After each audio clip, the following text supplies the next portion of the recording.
sopi posa ya kolinga ye na kati ya mitema na bana na bato. Baye babunga bakomi kozonga na nzela. Seigneur, merci pour les relèvements. Nous allons lire un verset important, Éphésiens chapitre 4, versets 11 à 15. Il a donné aux uns comme apôtres, les uns comme apôtres, les autres comme prophètes, les autres comme évangélistes et les autres comme pasteurs et docteurs, pour le perfectionnement des saints en vue de l'œuvre du ministère, pour l'édification du corps de Christ, jusqu'à ce que nous soyons tous parvenus à l'unité de la foi, de la connaissance du Fils de Dieu et à l'état d'homme fait et à la mesure de la stature parfaite du Christ. Bible ezolakisa ndenge nini ba ministère nyonso Nzambe apesi bato ba ministère. Mais na kati ya ba ministère, moto en tant qu'individu akoki kozala na don moko particulier moninga azali na bote. Akozala na don ya vision, ou akozala na prophétie, ou akozala na parole de connaissance, ou akoki kozala na don ya miracle, ou akoki kozala na likabo moko songolo discernement des esprits. Au-delà ya wana, parce que zali makabo ezali ko accompagner ministère, ezali maloba oyo moto ya Nzambe azobomba na kati na ye pour a transmettre yango na bato babika. Soki moto na sakoli likolo na ye, li sakoli wana ezali vraiment ya solo, asepeli to amoi non na Nzambe solo ezali aye. Si comme musala ya ministère esengeli ebanda, mais ministère ozwa rôle te chaque jour motazo ya basakolaka likolo na ye basakolaka te. Maintenant wana ezali don moto ezali ki exercer, le ministère commence maintenant à travailler pour na ko parfaire ko komisa bomoi ya moto ezikoma na elilingi ya Nzambe. Maintenant bato bazolanda Nzambe lokola ba fanatique ou balandaka ba politicien na ba musicien. Donc, wana ezali ministère te. Ezali susu pe na tin, ezala tina moko te. Vous verrez bato bazali kotonda par-ci par-là, ba kotonda pa ina ngai pa ya yo pa ndeko. Mais soki bato wana bomoi na bango, maloba ya Nzambe ezovandisa bango te na kati ya Nzambe po ete babika libela. Tokoki kolekisa temps parce que kolo atinda ki biso te po tolukela ye ba prosélyte, tolukela ye ba fanatique, tolukela ye popularité. Non. Au contraire, Bible lobi, beaucoup sont appelés mais peu sont élus. Ça veut dire Nzambe azobenga na ye bato nyonso. Nzambe akoki kosalela bato ebele makambo, asaleli bango makambo ebele ya minene. Même bana mosusu mingi te na kati na bango oyo bakosungama po bayeba ete malgré miracle to Nzambe asali wana esengeli na pesa ye bomoi na ngai mpona bika libela na libela. Raison pour laquelle Nzambe apesi biso o Bible ezokoloba na 2 Corinthiens chapitre 5, il nous a donné la parole de la réconciliation. Ministère ezali komema o bazali kobenga parole de la réconciliation. Ezali sujet de base ya émission na biso ya semaine prochaine. Mais il faut frôler un mot quand même moins moqué. Nous avons fait sa parole de réconciliation, c'est-à-dire maloba oyo eko sangisa bato na Nzambe. Eko komisa bato na lilingi ya Nzambe. Nde maloba wana ndezo sala biso ba ministre ya Nzambe. Non pas le don spirituel que nous avons. Les dons spirituels ezali utiles. Mais seulement, ezali fondamental, ezali parole ya réconciliation. Et parole ya réconciliation, on ezo benda milimo ya bato eyo kaposa ya Nzambe. Ezo sala ete moto au-delà komona miracle, mazoyo kana kati ya molimo na ye.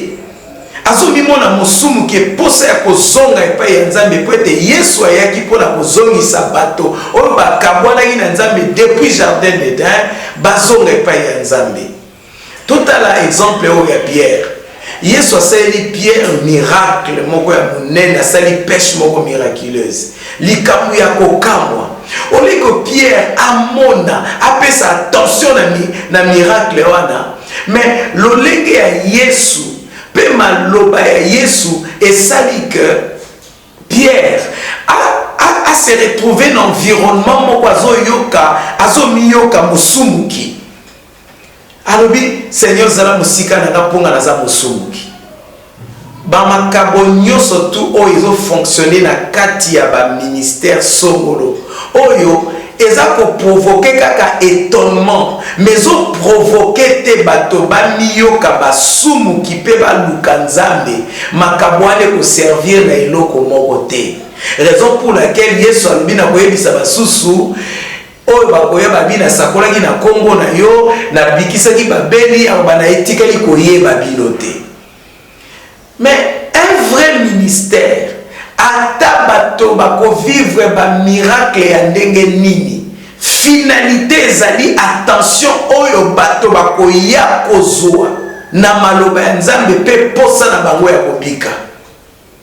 Et en fin de compte, bomoya moto oyo basailaki ebikamwa Yesu atambwisi eti tango tokomi na Jean chapitre 6, Pierre a découvert que tina nangai awo ezali miracle wana te ezali maloba ya bomoe pona bika libela na libela. Bien-aimé dans le Seigneur, kolo azali na posa ya ngai na yo na lotomo na ministère po ete to memela ye bato tozwa bato bazali esclave du péché to ya na bango epai na ye. Lokola Nzambe asalaki moto na elilingi na epai lingi moto mingi akobikisa ye kaka na molimo te, raison pour laquelle aza na makoki ya kobikisa ye pe na nzoto ya koleisa ye ya kolatisa ye ya kozwa ye en charge. Quoique yango nde moto ezali fondamental te, parce que priorité pour Nzambe ezali moto abika bokonzi na ye libela na libela. Raison pour laquelle aujourd'hui tozali ko tabler sur attention oyo chaque ministre de Dieu esengeli azala na yango. Attention na yo ekovanda na makambo nini. Papa na ndako nyonso to ataza na mbongo ndenge nini. Attention na ye ya makasi soka za papa moko malamu. Attention na ezali plus sur l'éducation. Akopime na bana mbongo te. Akopime na bango kolata te, akopime na bango makambo nyonso te, mais oyo eza fondamental ezali éducation. Ayebe tata bana balendenge nini soki bana bazwi éducation ya malamu te, lokumu na epe papa ezali te, bato bakokumisaka ete babi papa bana na baliaka bien nde bapesi valeur, bana na balataka bien, bakokumisa bana na bakokumisa papa na papa ya conduite ya bana na ye. On connaît un ministère par rapport à la nouvelle naissance, père bateau, bazo wumina na Nzambe, bazo vivre na kati ya Nzambe. Raison pour laquelle, bien aimé, mboka na biso ekomi na posa ya Nzambe. Mboka na biso ekomi na posa ya batei, ba posa ya basali ya Nzambe oyo bakopesa vie, bakomema parole ya réconciliation pour na kosangisa bato na Nzambe. Tozo kende kokuta no kokuta na ba pasteur, même ba pasteur na ba bureau, na ba entreprise, na ba ministère, ba pasteur bazo sala magui comme tout le monde. Ba chrétien bazo sala makambo lokola tout le monde. Ba augmenter même dose ya incrédulité na kati ya bato. Au moment où la Bible dit que le monde a besoin de la manifestation de fils de Dieu. Tangu batu bakoma bayoka kabalobi Nzambe amikonisa batu pona bango Nzambe amikonisa eliki koloba kaka ke Nzambe alia batu balia balata bamona ba miracle babika. Mais oui, c'est vrai, parce que yene mutakela nyoso asala nyoso sala makoki akobikisa ya kolesa ya kosala nyoso, mais Nzambe alingi na kati na ola ngai mosali ya Nzambe, ministre ya Nzambe to garder parole ya réconciliation oyo ekobate la bato na kati ya Nzambe. Raison pour laquelle si aujourd'hui on perdre tozolo basoki o perdre ton ngai na perdre yo perdre parole ya réconciliation na mokili na Nzambe eko tikali ko kamwisa bato na boyebi na yo na makoki na badoateur moderne ya prophétie moderne nyoso yo mutu abatiko tak yo mutu ya ba prophétie exacte yo mutu ya ba miracle extraordinaire yo moto l'homme le plus je ne sais pas moi yo de l'homme à la connaissance suprême yo de nyoso to zali. lokumu wana ezali ya yo nya bomoto na yo mais lokumu ya nzambe ezali kobikisa bato ya kufelaki na ekulusu. Raison pour laquelle ce que c'est loko ezali tout on nzambe a placé na kati na biso esengeli to batela te o ezali oyo bongo nzambe tie na kati ya moto po babenga ye ministre ezali parole ya réconciliation o esengeli ezala na kati na biso pona ko attirer mitema ya bato epai ya nzambe pe ekoba ko perfectionner bango. Tala maloba o totali awa na Ephésiens chapitre 4. Bible dit que ba ministère nyon surtout o nzambe apesi Dieu nous les a donnés pour le perfectionnement de saints. Pour que bato ba koma na lilingi ya nzambe. C'est-à-dire ko kanisa te tonga ina kanisa te ete ngai nzambe abenga ponga na salaka babikamu. Ça ce n'est pas le ministère.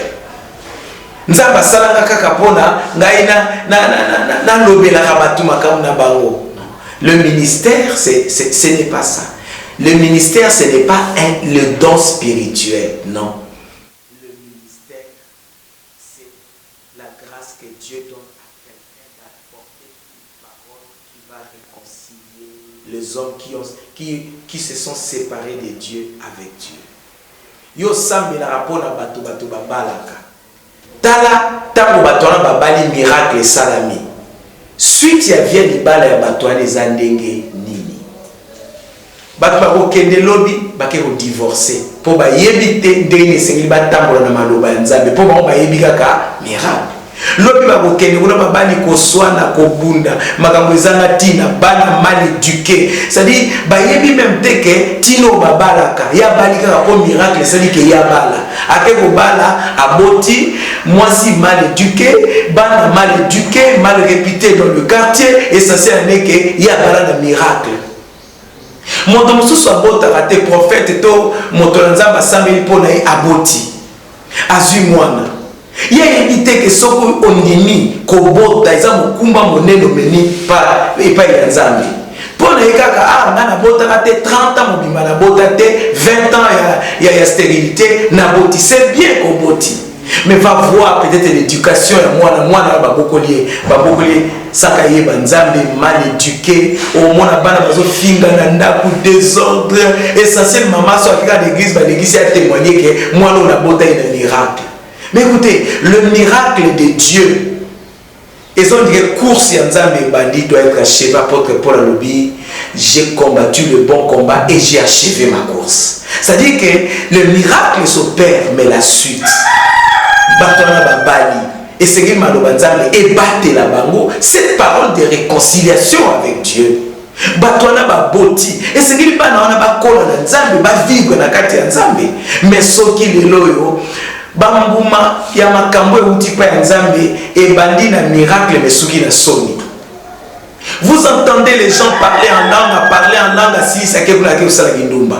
A prophétiser bana bazotia na bazemi na ba permanence, copinage dans l'église, désordre suivi de près, alité ya ba jeune, ya ba famille, bato baza ko se méconduire, conflit dans l'église, convoitise, jalousie, concurrence, exhibitionnisme, babali komi la kisala kolata, bato bazo la niveau de vie dans l'église, ezoye banate eza dépotoir, ezali foire internationale de églises.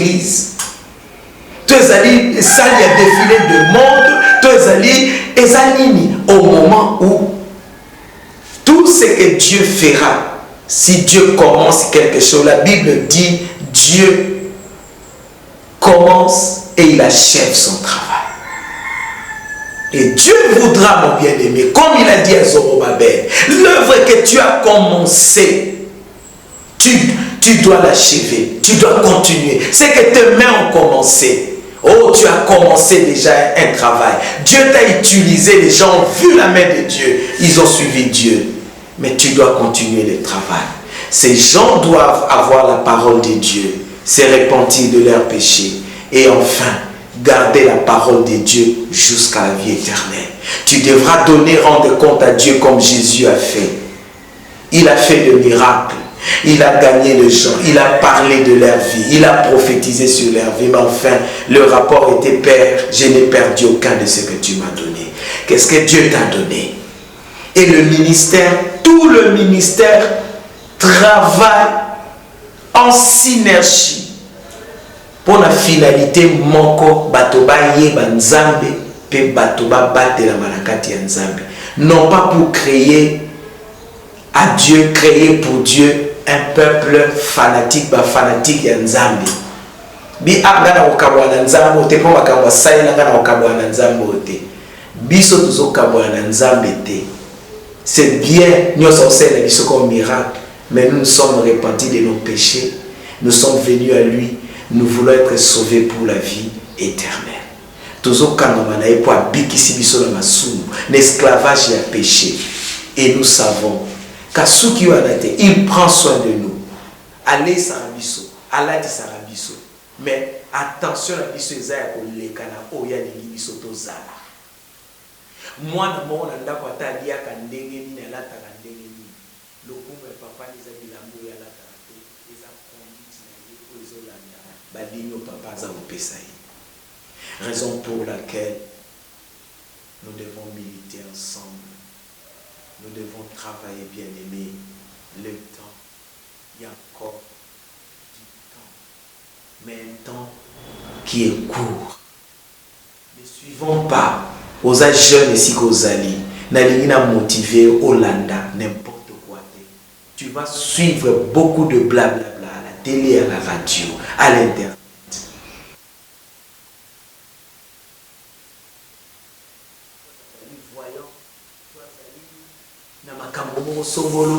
Il te dit yo yaka na yo ko to vie na yo italinga ite atoza nani atoza sokinini yaka no ba zwa miracle na yo kende. Jésus n'est pas en train de chercher des gens qui feront sa publicité. Jésus est en train de chercher des gens qui vont donner sa parole, paître son peuple, ou bakoler sa peuple na ye pe bakomemele peuple na ye bazonga na bokonzi na ye bavanda na mboka na ye. Jésus n'a pas besoin de la popularité des gens oyo bako constituer la fausse église. Au Bible ezali koloba, cette femme s'attacheront à un mari, ils diront laisse-nous porter ton nom mais nous mangerons de nos pains. Vous comprenez? Donc bateau bayaka kabamemi kombo ya Yesu sili mais vina ya mina encore malingi. Okuta ya la liste ya bateau basala la corruption na entreprise afinga na ye atonga na ye amena la vina mais kombo ya Yesu pa liko tika ya ngote. Alingi pe ba pepa boye ya ngote, il faut ba bengi pe chrétien ngana sambelaka. Et c'est le plus grand défaut. Aujourd'hui, tout le monde qui est invité à l'église est devenu mwana nzambe. On a moto à l'église, malamon ko neko ozamo na nzambe. Mais mwana nzambe za moto a botani ya sika. Yesu tango bazali ko ya ipai na ye, azali ko bisa bango solo kaka ya makambo ba demo bazotungisa na vie na bango te, mazo bisa bango pe solo ya bongo ina bango. Soki ozali na hypocrisie ko yebisa na kati na lokuté ezali hypocrisie ezali. Ayebisi femme samaritaine alakisi ndenge nini vie na ezali mabe, vie na ezali na nzela te. Mais je ne crois pas que bateau bazoya epai ya nzambe pour être démontrer les bango makambu ya minene ezo kamusa bango pour être balanda nzambe comme de fous, non. Comme faisant la politique, non. Je crois que bien aimé si kozolanda ngai soki opozali oyokaka maloba ya nzambe Yesu azana posa na yo, azana posa utambola na ye. Mbala mususu deja nzamba saleli yo pe makambo ebele. Ba miracle ya ndenge nyoso mema ya nzambe. Ezali ete nyoso saleli yo malgré nyoso saleli yo. Opesa ka le kumu na kati ya bato te. Tu fais la honte du royaume des cieux. Abandonne tes voies, tes mauvaises voies. Ton témoignage aura de la valeur. Témoignage et évangile. Valeur na yango. Ezali tango. Bato bazo brandi au kolo asali. mais bazo abandonné pe masolo na bango bazo la nzambe pe bazo umela na kati ya nzambe. Valeur évangile yango. Lelo ata moto a parler en langue banda tongo tina poko so ba moni asali kindumba ba ofinga nzambe pe église. Ba binzambe na bino. Pourquoi ba fingi église? Mais ozo prophétiser à solo. Ozo sakola ba solo ba yoki pasteur mo escroc ah mais asakola ba solo. Pourquoi ba finga nzambe pe église? Mais asakola na vrai. Mais malgré ça ça escroquer au mona bato bazolande. Ba on a des intérêt mo ki ba yoka ba makambo wana. Mais même bato bazolanda e ba yebi pe ke mosusu pasteur na biso lokuta moyiba bimaka na basi azosala kindumba mais so il patali vie des autres na mokito la ndeka pas zolo ba makambo tous les jours toyoka ba prophétie tous les jours tozomona bato bazokoya makambo côté église eza salle d'ambiance té ezali boîte de nuit té ezali siko ba besoin luka ba plaisir té. La maison de Dieu c'est là où les gens viennent puiser la joie et la vraie paix de Dieu. Qui vient nzambe oyo bato bazwa katanga bongo limitema na ndenge ya solo. Bien-aimé, le Seigneur a besoin de toi. Abandonne tes mauvaises voies. Viens vers le Seigneur pour avoir la vraie paix et la vraie vie. Et toi, ministre de Dieu, toi, serviteur de Dieu, ce qu'on a dit qu'on se rendre compte que mbala mususu nyonso yo tikali nango eza popularité. Mozo mona en entourage na ona etonga na yo. Bato bazo bongo la mitema te dans le sens de devenir bazwa image ya nzambe sala ke bakola za na posa na yo. Reviens auprès de Dieu, n'aie pas peur de recommencer. N'aie pas peur de recommencer. Nzambe azoyebisa Jérémie ke na ndaku ya potier. Bi tala potier azali capable ya ko reprendre loko ya sala ki amonisa malamu te. Mbala mususu tu es mal parti na ministère, ozalaki na bancadreur ya bien te, ozalaki na pasteur ya bien te, ozalaki na ba mentor ya bien te. Mais sache-le, tu as plus besoin de la parole de Dieu, de la parole de la réconciliation que de tous les spectacles que tu fais. Le Seigneur a besoin de toi, sauve-toi. Nous avons des responsabilités à prendre. Et notre responsabilité dans ce pays, le Congo est en train de se noyer. Mouta aussi Mboka Oyazate, Banani ba aussi Mboka, ba politiciens bazoweli la pouvoir pour na nourrir ma famille na bango, pour na bozwa lokumu, pour na bosala bango bazosala. Ba enseignement et commis nango cop. C'est-à-dire éducation, et ça déjà qu'on noyait déjà et commis nango n'importe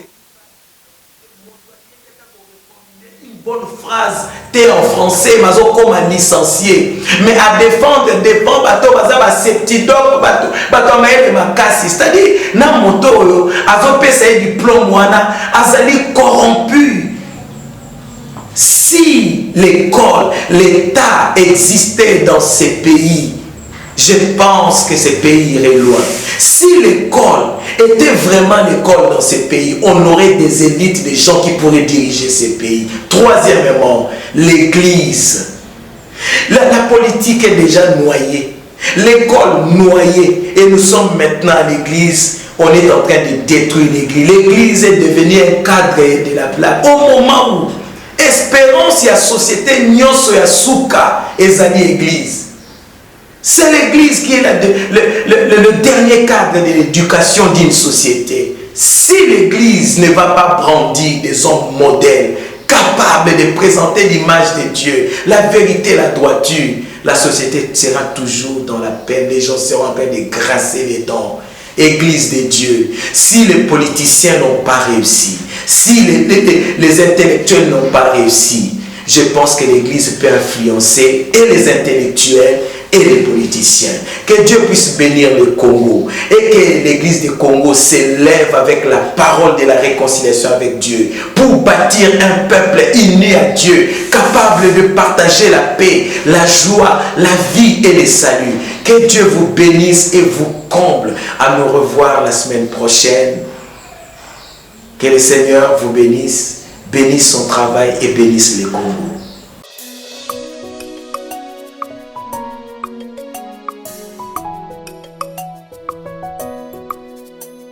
Yesu asopi posa ya kolinga ye na kati ya mitema na bana na bato.